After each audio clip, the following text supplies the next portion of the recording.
Queridos, nós vamos abrir a palavra de Deus na primeira carta de Paulo aos Coríntios, capítulo 6. Nós vamos ler do verso 1 até o verso 11. 1 Coríntios, capítulo 6, de 1 a 11. Paulo censura o litígio entre os irmãos. 1 Coríntios 6, de 1 a 11. Quando algum de vocês tem uma questão contra outro, como se atreve a submeter isso a juízo diante dos injustos e não diante dos santos? Ou vocês não sabem que os santos hão de julgar o mundo? Ora, se o mundo deverá ser julgado por vocês, será que vocês não são competentes para julgar as coisas mínimas? Por acaso vocês não sabem que havemos de julgar os próprios anjos? Quanto mais as coisas dessa vida. Portanto, quando precisam julgar negócios terrenos, por que vocês constituem como juízes aqueles que não têm nenhuma aceitação na igreja? Digo isso para vergonha de vocês. Será que não existe nem ao menos um sábio entre vocês que possa julgar entre seus irmãos? Mas um irmão vai a juízo contra outro irmão, isso diante de não crentes? O simples fato de moverem ações uns contra os outros já é completa derrota para vocês. Por que não preferem sofrer a injustiça? Por que não preferem ficar com prejuízo? Mas vocês mesmos cometem injustiça e causam prejuízo, e isto aos próprios irmãos. Ou vocês não sabem que os injustos não herdarão o reino de Deus? Não se enganem, nem imorais, nem idólatras, nem adúlteros, nem afeminados, nem homossexuais, nem ladrões, nem avarentos, nem bêbados, nem maldizentes, nem roubadores herdarão o reino de Deus. Alguns de vocês eram assim, mas vocês foram lavados, foram santificados, foram justificados no nome do Senhor Jesus Cristo e no Espírito do nosso Deus. Até aqui, queridos, a leitura da Palavra de Deus. Como vocês perceberam, um texto complexo, que trata de alguns temas difíceis, e mais do que nunca vamos precisar da ação e da graça do Espírito Santo para compreendê-lo. Oremos então. Sim, Pai, nós estamos diante da Tua Palavra, diante dessa situação inusitada que havia na igreja de Corinto e que, às vezes, se torna comum no nosso meio. Nós pedimos discernimento para entender os princípios que estão aqui revelados e de que maneira eles se aplicam a nós. Nós oramos, ó Deus, por aqueles que aqui estão nessa noite, que porventura estejam passando por uma situação como essa, em litígio contra seus irmãos, discutindo, brigando, talvez até já nas barras da justiça por questões financeiras, famílias que brigam por conta de herança. Nós pedimos, nosso Deus, a Tua graça, que o Senhor nos conceda esse espírito de renúncia que o apóstolo Paulo menciona aqui, que coloca o zelo pelo Teu nome e pela igreja acima de tudo. Nos dá discernimento. Pedimos em nome de Jesus. Amém. Queridos, na mensagem anterior nós vimos a conclusão do assunto do capítulo 5, quando o apóstolo Paulo trata de um problema de imoralidade que havia na igreja. O problema, na verdade, era duplo. Havia um membro da igreja que estava vivendo com a mulher do seu pai e, segundo, a liderança se omitiu completamente em tomar alguma ação. Paulo, então, mesmo à distância, como apóstolo de Cristo, ele havia sentenciado aquele faltoso a que fosse expulso da igreja e que ele chama, ou ele se refere como sendo entregue a Satanás. Era alguma coisa que a igreja deveria fazer. Paulo já havia julgado aquele irmão e declarado qual deveria ser a medida a ser tomada. E para justificar isso, Paulo empregou alguns princípios, que foi o que nós vimos na última aula, na última ministração. O pecado é como fermento, se você deixar um pouco, ele vai contaminar a igreja toda. Então tem que agir rápido e não deixar resquícios. Segundo, a vida cristã é como a Páscoa. Fizemos analogia entre a festa da Páscoa e a vida da igreja e falamos a respeito de Cristo, nosso Cordeiro Pascal. Explicamos por que nós não comemoramos a Páscoa, mas sim a ceia do Senhor e o que é que isso representa, a necessidade de pureza para participar. Vimos também, como terceiro princípio, a necessidade de separação. Há momentos em que a separação é necessária, e esse era um dos casos, era preciso se separar daquele irmão faltoso. E Vimos também o quarto princípio, o dever de julgarmos os que estão dentro da igreja. Não temos como julgar os que estão de fora, mas os que estão dentro, nós somos chamados a julgar quando eles caírem em pecado. E a necessidade de expulsar aqueles que continuam impenitentes, que é assim que Paulo termina o capítulo 5.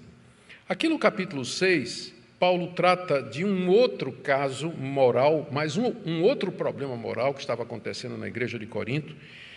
Mais especificamente, um irmão estava processando o outro no tribunal da cidade por alguma questão material, que não é explicada aqui no texto, mas evidentemente se tratava de dinheiro. Havia numerário no meio, poderia ser uma herança, poderia ser uma sociedade entre dois irmãos que não deu certo, podia ser um litígio a respeito de um empréstimo que foi feito e que não foi pago, enfim, era algum assunto, algum problema de ordem material, de ordem financeira.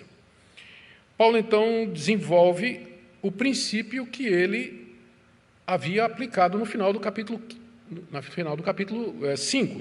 Ele disse assim no final do capítulo 5, verso 12: com que direito haveria eu de julgar os de fora? Será que vocês não devem julgar os de dentro? Paulo havia estabelecido esse princípio que eu mencionei, que a igreja deve julgar os de dentro. E isso que eles deviam ter feito, eles não fizeram. E agora, no capítulo 6, você tem um irmão levando para fora da igreja uma questão que a igreja deveria ter resolvido.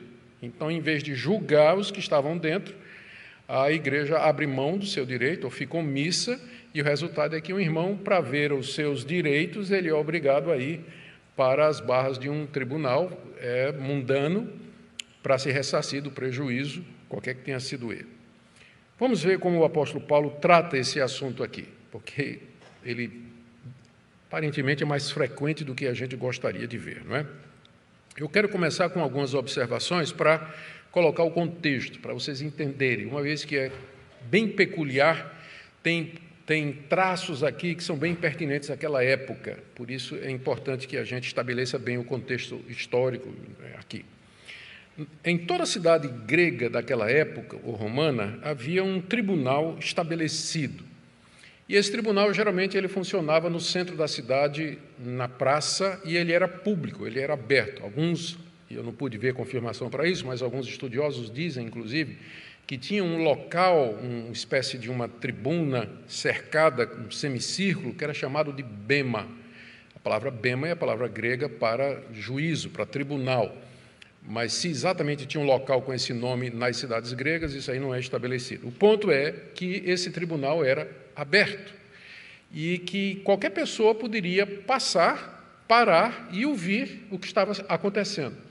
Ouvir as acusações, ouvir a defesa, ouvir o pronunciamento do júri, a opinião do júri e a sentença dada pelo juiz. Então, isso era de acordo com o sistema legal romano daquela época, que o direito era exercido publicamente, as pessoas podiam participar, as pessoas podiam ouvir.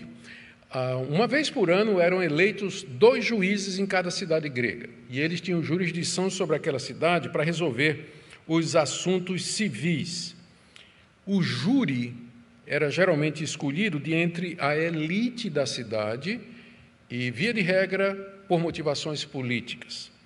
E era sabido e conhecido de todos que tanto os juízes como o júri agiam de maneira política.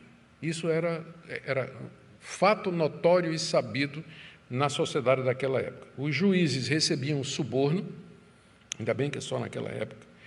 Eles favoreciam amigos e poderosos e davam sentenças injustas, a ponto de que muitos cidadãos gregos e romanos, eles preferiam resolver o seu assunto através do que era chamado de mediação.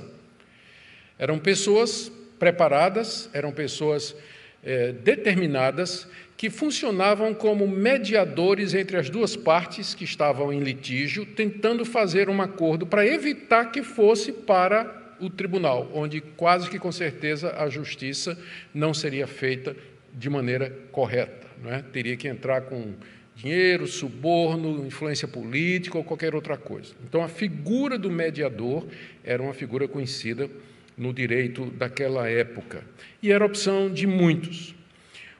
Quando Paulo estava em Corinto, ele enfrentou esse tipo de tribunal. Se vocês se recordam, Atos capítulo 18, nós temos ali o relato de Paulo em Corinto, do verso 1 até o verso 11, Lucas relata a chegada de Paulo em Corinto, como ele prega na sinagoga, e a conversão de muita gente. Depois o pessoal da sinagoga não quer mais Paulo, ele então vai para a cidade de Tício Justo, que era ao lado da sinagoga, e ali ele continua o trabalho de evangelização da igreja. Deus aparece a ele dizendo que ele devia continuar, porque tinha muita gente naquela cidade, e aí vai, verso 12. Quando Gálio era procônsul da Caia, os judeus de comum acordo se levantaram contra Paulo e o levaram ao tribunal. Aquele tribunal ficava no centro de Corinto, que era público, que era aberto, dizendo: esse homem quer persuadir as pessoas a adorar a Deus de um modo contrário à lei. Quando Paulo ia falar, Gálio disse aos judeus, Gálio estava presidindo, ele era um dos juízes: se de fato há alguma injustiça ou crime de maior gravidade aos judeus, eu teria motivo para acolher a queixa que vocês estão trazendo, mas é uma questão de palavras, de nomes, da própria lei de vocês. Resolvam vocês mesmos, eu não quero ser juiz dessas coisas, porque esses tribunais locais, eles tratavam de questões civis. Essas questões que envolviam crime ou acusação de crime político, como era o caso aqui, era tudo enviado para Roma. Esses tribunais aqui, eles tratavam das questões civis. E diz o verso 16 que ele expulsou esse pessoal do tribunal. Então, todos agarraram Sóstenes, chefe da sinagoga, e começaram a espancar diante do tribunal. Gálio, todavia, não se incomodava com estas coisas. Vocês conseguem visualizar, não é? Era um espaço aberto, as pessoas podiam participar, havia aglomeração de multidão, a sentença era passada publicamente, o povo não gostava, o pau quebrava, como era o caso aqui.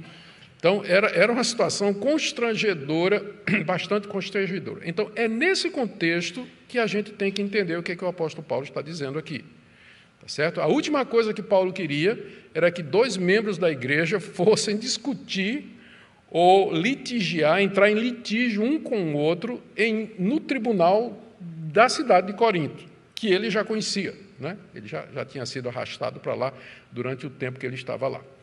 Então, é disso que esse capítulo trata aqui. Na igreja de Corinto havia esse caso de um irmão que tinha levado outro ao tribunal por questões financeiras.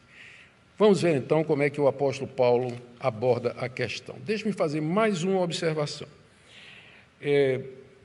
Aqui, mais do que em qualquer outro lugar, o pensamento, ou o desenvolvimento do pensamento do apóstolo Paulo não é assim em termos progressivos, né, em termos linear. Ele vai argumentando, aí ele solta um pedaço do argumento aqui, mais adiante solta outra parte aqui, mais adiante solta outra parte, de forma que a gente vai encontrar muito material, muita coisa repetida aqui. Eu tinha duas opções: ou eu fazia um estudo tópico, ou eu ia seguir a ordem que Paulo seguiu e submeter vocês à repetição.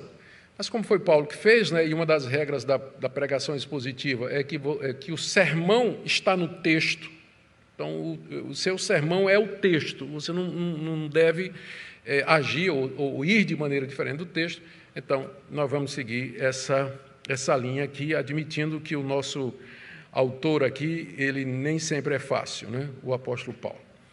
Mas vamos lá. Em primeiro lugar, ele começa essa parte declarando o problema. O problema está no verso 1. Quando algum de vocês tem uma questão contra outro, como se atreve a submeter isso a juízo diante dos injustos e não diante dos santos? Você percebe o tom de indignação do apóstolo Paulo aqui. Ele tomou conhecimento de que um irmão tinha uma questão contra outro. Problema lá financeiro, problema de grana, estava envolvendo dinheiro lá. E que, em vez de trazer diante dos santos, santos aqui é o nome comum do Novo Testamento para os crentes em Jesus, não se refere não é um termo que se refere à ética, no sentido de que eles são perfeitos, mas no sentido estrito da palavra. A palavra santo quer dizer, literalmente, separado. Então, quando o Novo Testamento chama os crentes de separados, quer dizer apenas que eles são aqueles que Deus separou do mundo para serem o seu povo, não quer dizer que eles são perfeitos. Mas é o povo que foi chamado para ser perfeito. Foi separado do mundo ímpio, do mundo iníquo, para ser perfeito. Então, Paulo pergunta, se vocês têm uma questão, se tem um irmão aí que tem um caso contra outro, por que não resolveu na igreja? Por que não resolveram aí entre os santos? Vocês submeteram isso a juízo diante dos injustos. Quando ele chama de injusto aqui, ele não quer, injusto aqui é provavelmente descrente porque está em oposição a santo. Tá? Então, vocês estão levando o caso para os descrentes quando vocês deviam levar para os crentes. Resolver o problema dentro de casa, vocês levam o caso para a gente que não é crente resolver. Qual é o problema em não ser crente, em ser injusto aqui, não é? O problema é que não tem a visão cristã de mundo, não raciocina como os cristãos raciocinam em determinadas questões, inclusive nessas questões financeiras, e, considerando o contexto de Corinto, eram injustos no sentido de que era injusto mesmo, eram corruptíveis, eram subornáveis e, portanto, era um tribunal que nunca apresentaria uma solução que fosse totalmente justa. Paulo, então, você percebe pelo tom de Paulo que ele está admirado e indignado. Ele chama até de atrevimento, não é? Como é que alguém se atreve a fazer isso? Ou seja, foi uma decisão que aquele irmão tomou, que Paulo considera como atrevida, né? Foi ousada e provavelmente impensada, foi talvez pela aflição que ele estava passando ou qualquer outra coisa, mas o fato é que o assunto foi parar lá no tribunal de Corinto. E Paulo tomou conhecimento e ele está indignado com isso. Não é? Ele chama isso de um verdadeiro atrevimento. Em seguida, ele coloca o princípio teológico que deveria nortear a abordagem do assunto, que é o que ele vem fazendo desde o capítulo 1. Capítulos de 1 a 4, Paulo trata do problema das divisões que havia na igreja, aqueles partidos, lembram? Para resolver aquele assunto, ele colocou 6 ou 7 princípios teológicos, para depois chegar na conclusão. A mesma coisa foi feita aqui no capítulo 5. Ele primeiro colocou vários princípios, eu enumerei para vocês quais eram, e depois ele diz, expulsa o cidadão. Então, Paulo sempre embasa teologicamente qualquer ação prática a ser feita na igreja, porque nós não temos como separar a teologia da prática. Prática que não é governada pela boa teologia, ela vira pragmatismo. Ela vai seguir a regra de o que é melhor, né? O que é que traz menos problemas, e nunca vai perguntar o que é o certo. Ela sempre vai se guiar por outras questões. Então, toda prática que não é guiada pela doutrina, ela vai acabar sendo pragmatismo. Paulo não é assim. Ele quer que a igreja faça o certo por causa dos motivos corretos. E então ele estabelece aqui um princípio. E o princípio é esse. É que a igreja, os crentes, eles deveriam ser capazes de resolver os problemas entre os seus membros, entre si, sem expor a igreja à vergonha diante do mundo. Esse é o princípio. Roupa suja, traduzindo em português que todo mundo entende, roupa suja se lava em casa. Então, vamos resolver, tem problemas? Tem. Vamos resolver em casa. Esse tipo de problema aqui era para ser resolvido em casa.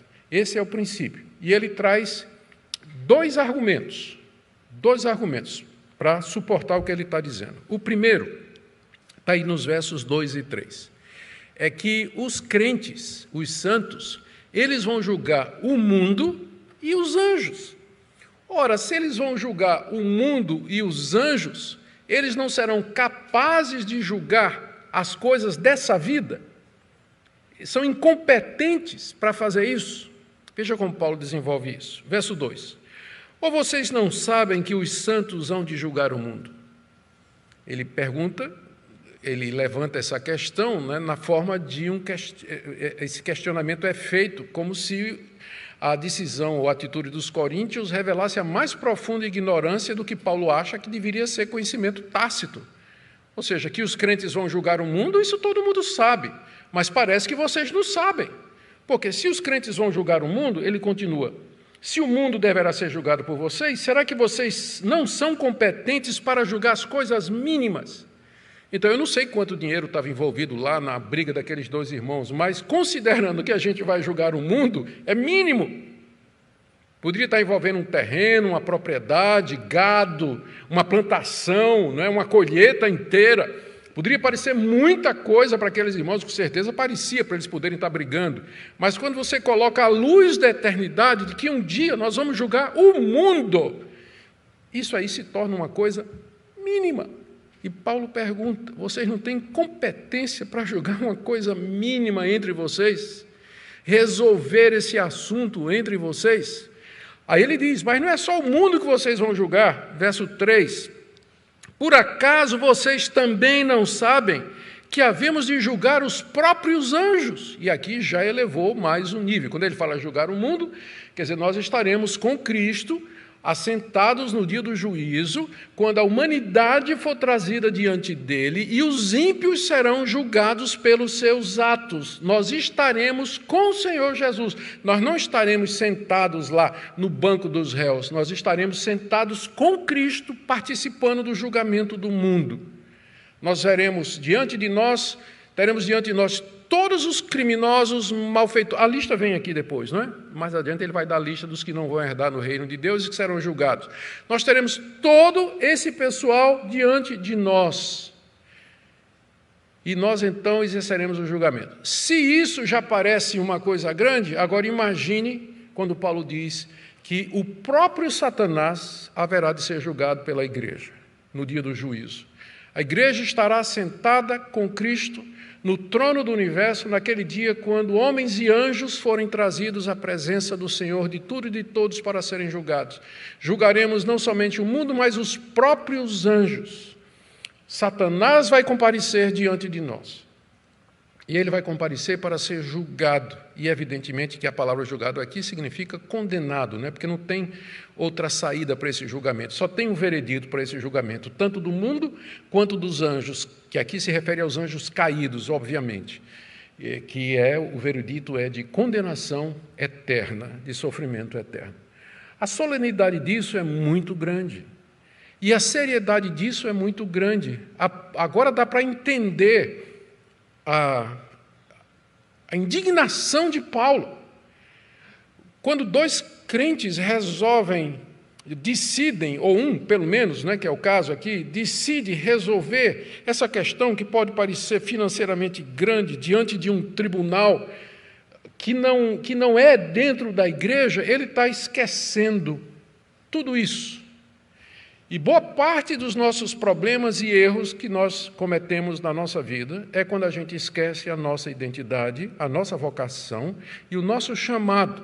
Quem nós somos? Nós somos filhos de Deus. Nós somos irmãos do Senhor Jesus. Ele já está sentado no trono do universo. Nós já fomos justificados, nós fazemos parte do povo de Deus. Ele nos prometeu o novo céu e a nova terra, onde habita a justiça. Nós iremos participar do julgamento dos ímpios e dos anjos caídos. Quando a gente esquece quem a gente é, então a gente toma decisões miúdas como essa. A gente se apequena. São decisões que apequenam a fé, o status de cristão, que diminuem o que nós somos em Cristo Jesus.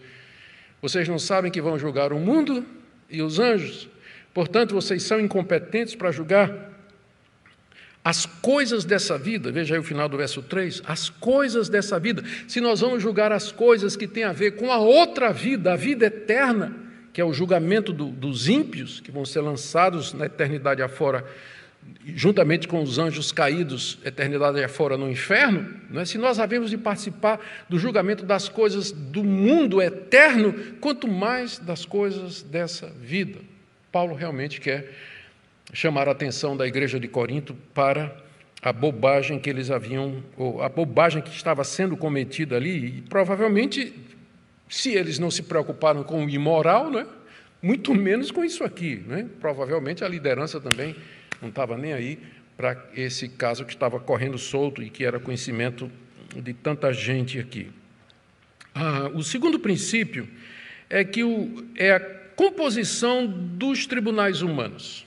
Os tribunais humanos são compostos de injustos e, portanto, eles não deveriam ser admitidos como juízes em questões que a igreja deveria resolver. Aqui é preciso entender bem que o apóstolo Paulo não está se contradizendo com Romanos capítulo 13, onde ele fala que as autoridades elas foram instituídas por Deus e que elas existem para punir os malfeitores e para preservar os justos e para manter o bem comum. E que elas foram enviadas de Deus e que elas têm a espada exatamente para isso. Então, há uma situação em que nós temos que recorrer às autoridades. Vou falar disso mais no final. Mas existem situações em que a questão precisa ficar ou deve ficar entre os crentes. São questões miúdas, como, por exemplo, essa briga por conta de dinheiro, esse desacordo entre dois irmãos por conta de finanças, né? Alguma daquelas situações que eu aventei aqui. E a razão é que os tribunais humanos, eles não teriam condições de responder ou de resolver da forma certa. Veja como Paulo diz aqui, no verso 4. Esse aqui é o verso 4 a 6. Portanto, quando precisam julgar negócios terrenos, mais uma expressão que aponta para a natureza da questão. Era um assunto terreno, não era uma briga ideológica, disputa de ideias, não. A coisa era financeira. Quando precisam julgar negócios terrenos, por que vocês constituem como juízes aqueles que não têm nenhuma aceitação na igreja? Você podia pegar o juiz mais afamado ou o juiz mais respeitado da cidade de Corinto, ainda assim ele não seria aceito como membro da igreja. Não receberia nem o púlpito para falar, certo? Ninguém não ia nem convidar ele para falar do púlpito, nem dar um microfone para ele. Com certeza não. Paulo está dizendo aqui, ele não tem aceitação na igreja, longe das igrejas paulinas convidar políticos e juízes e dar a palavra para eles, não é? Longe, nem pensar. Paulo, inclusive, usa esse argumento aqui. Esses homens aí, a quem vocês estão recorrendo para resolver esse problema aí, eles não têm o direito nem de ser membro da igreja. Eles são, por mais justos, por mais honoráveis, honrados que eles sejam, mas eles são descrentes. Eles não são servos de Deus, não são servos de Jesus Cristo. Eles não têm nenhuma aceitação na igreja. Não fariam parte da igreja, não participariam da ceia do Senhor, não seriam batizados, porque não manifestam arrependimento nem fé em Jesus Cristo. Mas é a eles que vocês vão recorrer? Esse pessoal que vocês não aceitariam como membro na igreja, é esse que vocês vão recorrer. É interessante, não é? A sociedade de Corinto não tinha aceitação para os cristãos. Paulo diz aqui no capítulo, se não me engano é o capítulo 2, quando Paulo diz, olha para vocês aí, na verdade é o capítulo 1, muitos de vocês não são nada, vocês não são de nobre nascimento, vocês não são poderosos, vocês são entre os excluídos, vocês são menosprezados. Está lá no capítulo 1, quando Paulo fala a respeito da composição da igreja de Corinto, gente que não tinha aceitação na elite. E agora Paulo diz o contrário, a elite não tem aceitação na igreja. É claro, uma elite em conversa, uma elite não convertida, de gente que não entendeu a cruz de Cristo, que perseguia os cristãos, e é a esse pessoal que vocês vão submeter as entranhas da igreja, levar os problemas íntimos da igreja, é para esse pessoal que vocês vão fazer isso. Vocês constituem como juízes aqueles que não têm nenhuma aceitação na igreja? Digo isso para vergonha de vocês. A nossa cultura ela é mais baseada na questão do mérito, do certo e do errado, do direito e do não direito. A cultura oriental era uma cultura baseada em honra e desonra. Então, Paulo dizer isso para os coríntios, isso aqui é uma vergonha para vocês, tem muito mais peso para eles do que se eu dissesse aqui para vocês, isso aqui é uma vergonha para vocês. Porque o conceito de vergonha era muito mais sensível para a cultura do Antigo Oriente do que é para nós hoje no Ocidente. A gente não está muito preocupado, não. Inclusive, a gente chamou de sem vergonha, né? Ele não está muito preocupado com esse negócio de honra e desonra, né? Parece coisa mais de japonês, né? De fato é. Para o Oriente, honra e desonra são categorias muito mais sensíveis do que para nós. Então, quando Paulo diz aqui, isso para vocês é uma vergonha, é uma repreensão muito mais forte do que pode parecer para os nossos ouvidos ocidentais. Mas é alguma coisa realmente para deixar a igreja triste, porque Paulo está, de fato, injuriado com a igreja. Digo isso para a vergonha de vocês. E aí ele levanta aqui uma questão, que poderia ser uma solução. Será que não existe nem ao menos um sábio entre vocês que possa julgar entre seus irmãos? Lembra do conceito de mediação que eu falei, que fazia parte do sistema jurídico daquela época? Paulo estava consciente disso. Paulo era cidadão romano, ele conhecia muito bem. E ele então pergunta, aí no meio da igreja não tem ao menos um irmão sábio que poderia julgar entre os seus irmãos? Agora veja a ironia. A igreja de Corinto era uma igreja que se gloriava de ter todos os dons espirituais, particularmente aqueles dons que a gente chama de sobrenaturais ou extraordinários, como falar em línguas, profetizar, o dom de curar. Só que nenhum desses dons resolveria esse problema aqui. O dom que precisava aqui era aquele que Paulo vai mencionar no capítulo 12, a palavra de sabedoria. Não está lá na lista dos dons espirituais? Palavra de sabedoria e de conhecimento. Era só isso. Então, eles focavam tanto nesses outros dons, que na hora de resolver um problema entre irmãos, não tinha ninguém que tivesse o dom da palavra de sabedoria, que chegasse, juntasse os 2 irmãos e dissesse, a solução é essa daqui, ó. Vamos resolver dessa maneira e dessa maneira. Provando que existem mais dons do que esses. E que a igreja ela precisa de outros dons espirituais para funcionar. No caso aqui, precisava desesperadamente do dom de sabedoria, o dom de conhecimento, de um irmão sábio que pudesse resolver o problema, fazer a mediação. E não tinha. E a igreja achava que era uma igreja sábia, né? Paulo até ironiza no capítulo 4, vocês são sábios e nós tolos. Paulo até ironiza com eles. Eles achavam que eram espirituais até mais do que o apóstolo Paulo. Mas era uma igreja doente. E parte dessa doença se manifesta nesse aspecto, de que ela não era capaz de resolver os problemas que havia entre os irmãos. Não era capaz de fazer isso. O que fazer então?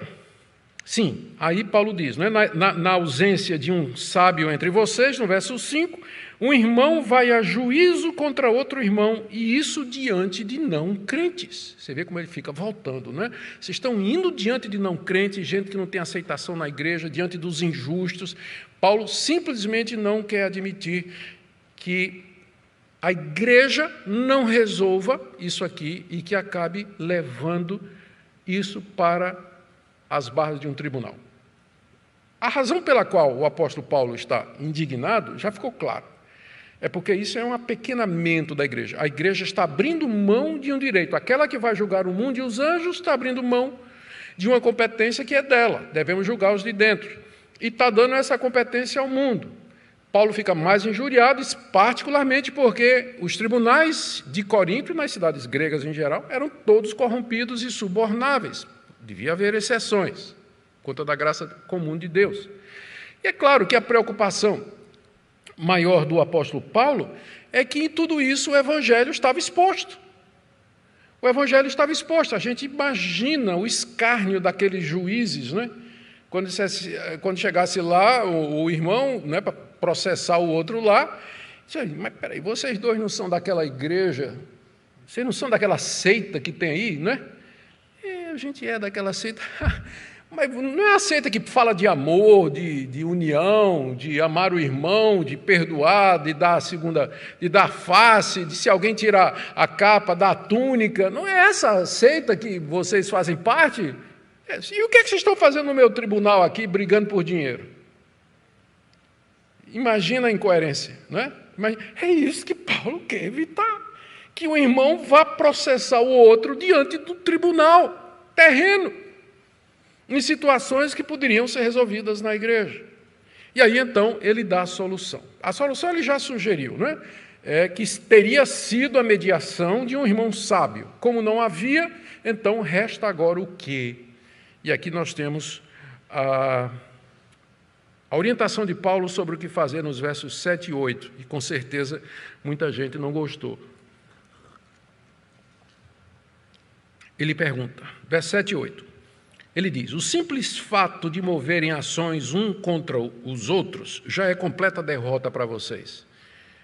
Quer dizer, a derrota não vai acontecer quando o juiz dizer assim, esse está certo e esse está errado. E aí vai ter uma derrota. Não, a derrota começa antes. A derrota é quando vocês têm uma questão contra o outro. A derrota já começa aí. Então, não tem vencedores aqui. Quando o irmão está em litígio com o outro e vai para o tribunal, não vai sair ninguém ganhando. Pode sair com uma decisão que vai lhe favorecer financeiramente, mas espiritualmente, aos olhos de Deus, é derrota para todo mundo, para os dois e para a igreja.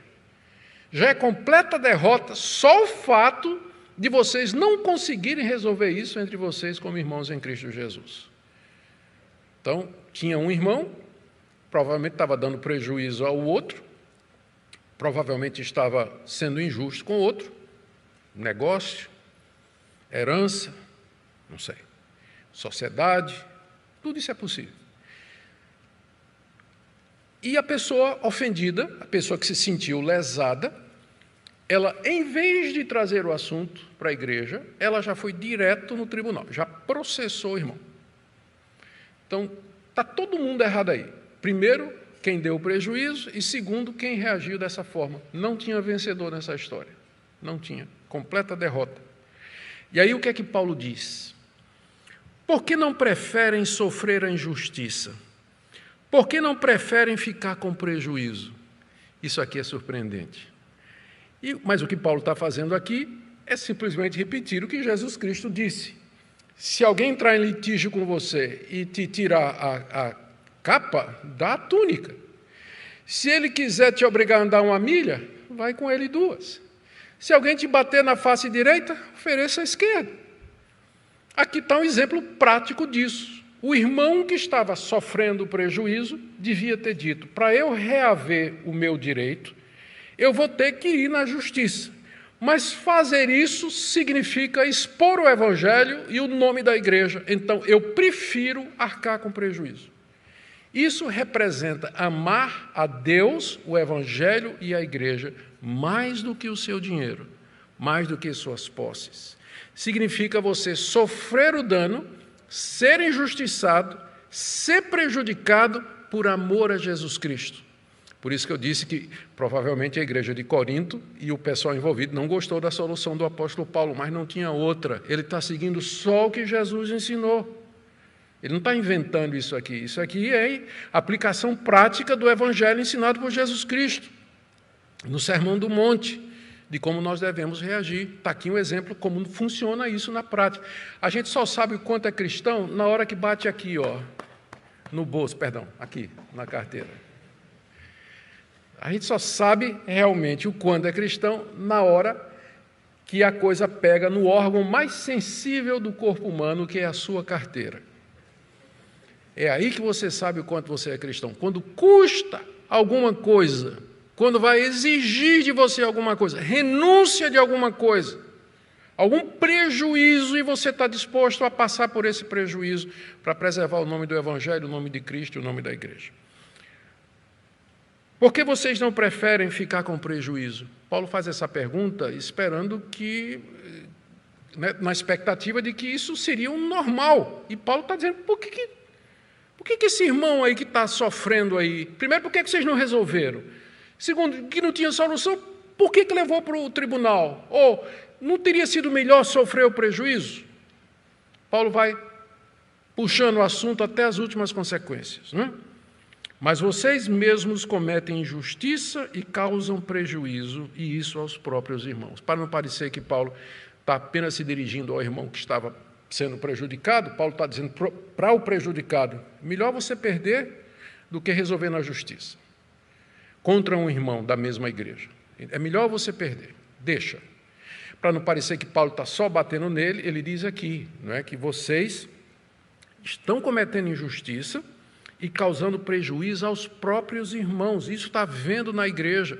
E por que ele está colocando no plural? Porque, como já dissemos, a liderança da igreja de Corinto estava omissa. Então, tudo isso estava acontecendo debaixo da jurisdição deles, da cobertura deles, e eles não faziam absolutamente nada para resolver o assunto. Essa é, então, a solução que Paulo coloca. É melhor ficar com prejuízo e sofrer a injustiça do que levar esse assunto para ser resolvido entre os incrédulos, entre os descrentes, entre os injustos, entre os que não têm nenhuma aceitação na igreja, porque vocês são aqueles que vão julgar o mundo, vocês vão julgar os anjos e assim por diante. Ele termina com uma advertência muito severa, do verso 9 até o verso 11. Ele diz assim: ou vocês não sabem, a terceira vez que ele pergunta, né? Ou vocês não sabem. Ou vocês não sabem que os injustos não herdarão o reino de Deus? Não se enganem, nem imorais, nem idólatras, nem adúlteros, nem afeminados, nem homossexuais, nem ladrões, nem avarentos, nem bêbados, nem maldizentes, nem roubadores herdarão o reino de Deus. Herdar o reino de Deus significa morrer e entrar no céu. Herdar o reino de Deus significa, na ressurreição dos mortos, ressuscitar para a vida eterna. Herdar o reino de Deus significa herdar o novo céu e a nova terra que Deus fará e que será o local final da morada daqueles que são seus. Herdar o reino de Deus é, como filho de Deus, receber todas as suas promessas, é a salvação, é a vida eterna. É tudo isso aqui. Quem são aqueles que não herdarão o reino de Deus? Cuidado com essa lista. Ela não está dizendo aqui, o que Paulo está dizendo é que essas pessoas aqui, elas não herdarão o reino de Deus porque elas vivem nessas práticas. Isso aqui define a maneira de viver dele. Paulo está aqui, em outras palavras, refletindo a sociedade de Corinto. Tanto é que mais adiante, depois ele vai dizer, alguns de vocês eram isso aqui.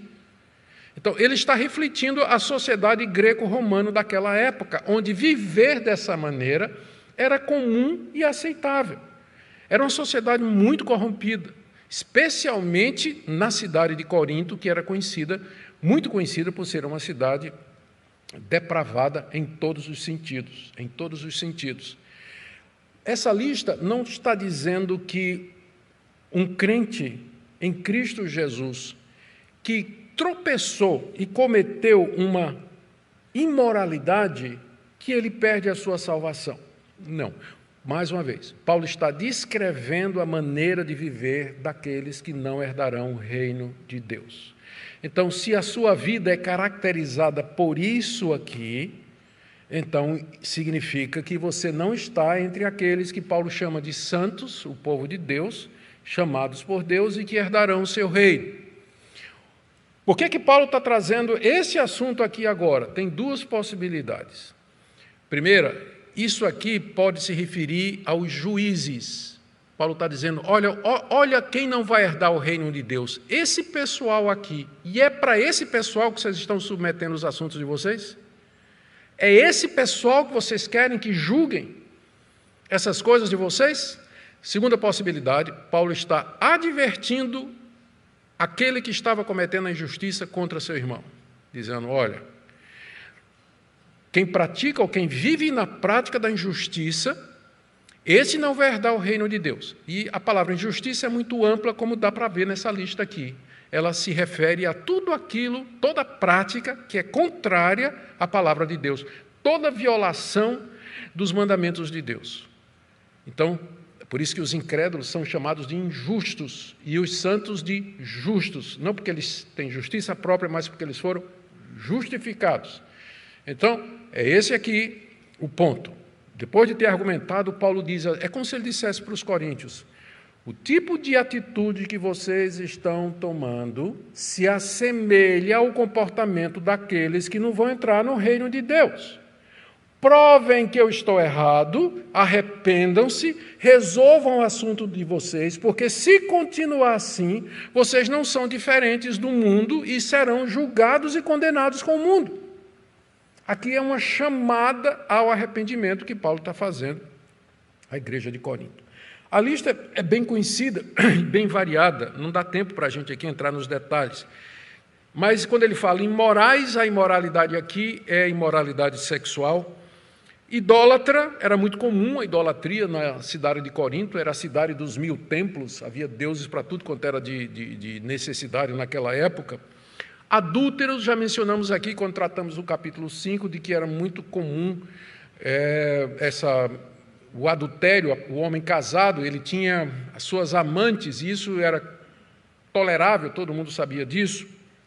Adúlteros, afeminados, palavra grega malakos, que significa rapaz macio, e se refere ao efeminado, né? O homem que tem jeito feminino, trejeito, e não é só o trejeito, né? Mas ele vive na prática da homossexualidade passiva, né? A gente pode dizer aqui que aqui ele é homossexual passivo.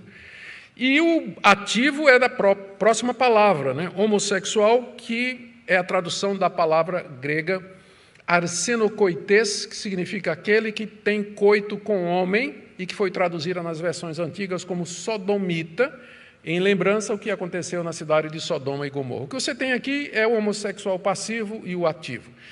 Lembre, isso aqui está se referindo à prática. Prática. Várias vezes nós temos dito que pode ocorrer o caso de um crente verdadeiro, ele sentir atração por pessoa do mesmo sexo. E ele é crente verdadeiro, é salvo, mas ele tem isso aí da mesma forma que outros sentem atração por tudo quanto é gente do outro sexo. Né? É o famoso crente galinha. Né? Ele não pode ver uma mulher. Ele está casado, mas ele não pode ver mulher. Então, ele luta para ser fiel àquela uma mulher que Deus lhe deu. Ele luta contra isso, contra o desejo de ter toda mulher que aparece na vida dele. Da mesma forma que esse outro irmão luta contra a atração por pessoa do mesmo sexo. Certo? As consequências são diferentes, né? São várias, particularmente porque, nesse caso, se não houver uma mudança de disposição, e há, às vezes, esse tipo de mudança, o celibato, ou ficar solteiro ou solteira, é uma opção viável. Uma opção viável, em muitos casos, assim, quando não há uma mudança, uma transformação no coração, não é? Quando não há.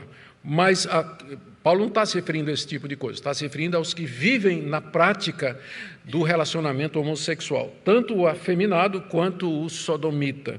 Aí entra ladrão, não precisa de definição, avarento, talvez fosse aqui da lista que é aquela injustiça que mais se aproxima ao caso, né? Porque certamente aqui o amor ao dinheiro estava envolvido, a ponto da pessoa querer seu dinheiro de qualquer forma, mesmo arriscando o nome da igreja. Bêbados, não tenho o que dizer, maldizentes, gente que fala mal do outro, roubadores, são aqueles que furtam, tiram aquilo que não é seu. Nenhum desses herdará o reino de Deus, diz o apóstolo Paulo. Que chamada ao arrependimento. Do jeito que vocês estão se comportando, diz o apóstolo, vocês são como essas pessoas aqui, que não herdarão o reino de Deus. E aqui alguns estudiosos acham que Paulo está falando não só daquele caso, mas ele volta para o caso do capítulo 5 e o caso dos capítulos 1, 2, 3 e 4. O comportamento da igreja era um comportamento muito semelhante ao mundo. E Paulo lembra para eles, olha, se vocês continuarem a se comportar dessa maneira, que diferença existe entre vocês e aqueles que não herdarão o reino de Deus? Mas, em seguida, para não terminar numa nota muito pesada, o apóstolo Paulo admite o que ele diz no verso 11. Alguns de vocês eram assim. Nota que ele não diz todos, né? Ele diz, alguns de vocês eram assim. Mas vocês foram lavados, foram santificados, foram justificados em nome do Senhor Jesus Cristo e no Espírito do nosso Deus. Quando Paulo chegou em Corinto pregando o Evangelho, esse foi o tipo de gente que ele encontrou. E o poder do Evangelho é tal que transformou essas vidas. E Paulo pode dizer agora, alguns de vocês eram assim, mas agora vocês foram lavados no sangue de Cristo, da culpa do pecado de vocês. Vocês foram santificados pela presença do Espírito Santo no meio de vocês. E vocês foram justificados pela fé em Cristo Jesus, de maneira que Deus não imputa mais a vocês os pecados antigos. Paulo está lembrando para eles o que é que aconteceu com eles para reforçar o chamado ao arrependimento. Ele está dizendo, vocês eram isso aí, vocês agora são isso aqui, vivam de acordo com isso. E aqui é o momento da gente mostrar a principal diferença entre o cristianismo e as demais religiões. As outras religiões, todas elas vão dizer, façam isso, isso, isso e isso, e Deus vai lavar vocês, santificar vocês e justificar vocês. O cristianismo é ao contrário. Primeiro Deus nos lava, Ele nos santifica e Ele nos justifica. E depois Ele diz, viva de acordo com isso. É a graça, a religião da graça.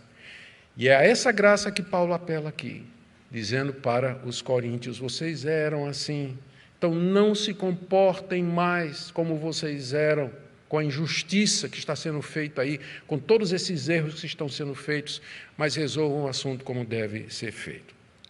Eu quero terminar aqui com algumas observações. A primeira delas é o poder do Evangelho para mudar as pessoas. Não preciso me delongar nisso aqui, ficou muito claro que nós devemos confiar no poder do Evangelho. Não existe gente difícil demais que não possa ser convertida. Dá uma olhada aqui nessa lista.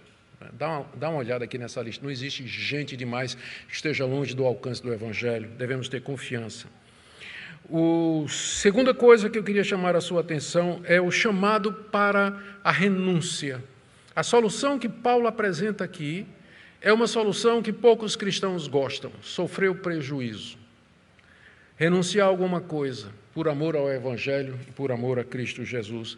Mas não tem outra solução em determinadas situações. Terceira coisa que eu queria chamar a sua atenção, e isso aqui é mais uma explicação do que uma aplicação. É preciso a gente fazer uma distinção entre questões financeiras entre irmãos de uma mesma igreja, que é o ponto aqui, briga, uma disputa financeira entre os irmãos de uma mesma igreja, que deve ser resolvido pela própria igreja, não ir para tribunal, e crimes cometidos por um crente. Então, se dois irmãos estão brigando por conta de dinheiro, isso tem que ser resolvido. Mas se uma pessoa que se diz membro da igreja bate na mulher, é Lei Maria da Penha, próxima delegacia. Próxima delegacia. Ou se um homem que se diz crente, membro da igreja, está estuprando um menor. Não tem discussão aqui. Primeira delegacia da queixa. Ou se alguém que se diz membro da igreja está envolvido num esquema de ganhar dinheiro fraudulento, ou está envolvido com contrabando de droga, não é isso aqui. Esses tribunais, como eu disse, eram tribunais civis para resolver litígio entre pessoas. Crimes que têm penalidade, isso aí é Romanos 13, é diferente. Tá? É diferente. Então, por isso que eu disse que essa passagem, ela não contradiz Romanos 13, porque são dois níveis distintos. Questões podem ser resolvidas entre nós, não precisa levar para tribunal, mas crime, ele tem que ser denunciado. É dever moral. Se você sabe de alguém, por exemplo, um marido que espanca a esposa, um homem que é estuprador, que se diz membro da igreja, ele ser membro da igreja não vai fazer a menor diferença, ele tem que ser denunciado. Ele tem que ser dito, tem que ser denunciado diante do poder público, porque ele está cometendo um crime, e é um crime grave. E deixe-me, por último, agora dizer para vocês como eu acho que deve ser o procedimento, quando acontecer. Vamos supor na sua igreja, tá certo? Aconteceu isso aí. Dois irmãos tinham uma sociedade, e um enganou o outro.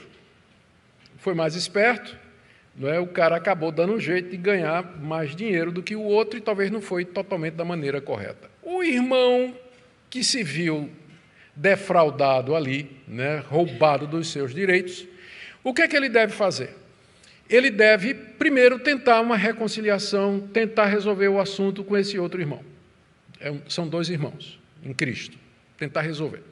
Não dando certo, ele deveria levar o assunto para a liderança da igreja, pedindo uma solução para aquele problema. A liderança da igreja deveria exortar o irmão que cometeu uma injustiça e que se apropriou de maneira indébita daquilo que não era seu na sociedade, para que ele faça a restituição e o assunto fique resolvido ali. Não sendo isso, ele não atendendo a liderança da igreja, persistir na sua injustiça e no ganho ilícito, ele deve ser disciplinado, ele deve ser excluído da igreja. E agora, o irmão ofendido pode entrar na justiça contra ele, porque ele não é mais membro da igreja. Ele não faz mais parte da igreja. Primeiro, a questão espiritual, o relacionamento eclesiástico tem que ser definido. E uma vez feito isso, ele é considerado como gentil e publicano, então o ofendido pode entrar. Mas não fazer isso enquanto a questão eclesiástica, a membresia dele não for resolvida. Porque esse é o problema. O irmão está levando outro irmão da mesma igreja ao tribunal. Mas se estiver levando alguém que não é mais irmão, já não é o caso aqui. Alguém que se nega, alguém que não quer, alguém que não se humilha para reconhecer seus erros e consertar. É isso, queridos, que Deus nos ajude, dê muita sabedoria, que Ele levante irmãos sábios na nossa igreja. Você está orando por dons espirituais, não peça esses dons extraordinários, não, já tem muito. Diga assim, Deus, me faz um irmão sábio, esse irmãozinho sábio aqui, né? Me faz a irmã sábia, para que eu possa ajudar a resolver os problemas, as broncas que tem na igreja, que trazem tanto mal e dão um testemunho tão terrível, né, para o mundo. Vamos orar? Pai querido, nós pedimos sabedoria e discernimento quando tratarmos essas matérias. A Tua palavra, ela demanda de nós alguma coisa que o nosso coração se apega. E se não for pela Tua graça, nós não podemos realmente Te obedecer. Dá sabedoria, levanta irmãos sábios na igreja, e na liderança da igreja também, para que nós possamos resolver os assuntos de forma a não escandalizar o nome do Senhor, não trazer escândalo ao nome do Senhor e nem vergonha para a igreja. É o que nós pedimos em nome de Jesus. Amém.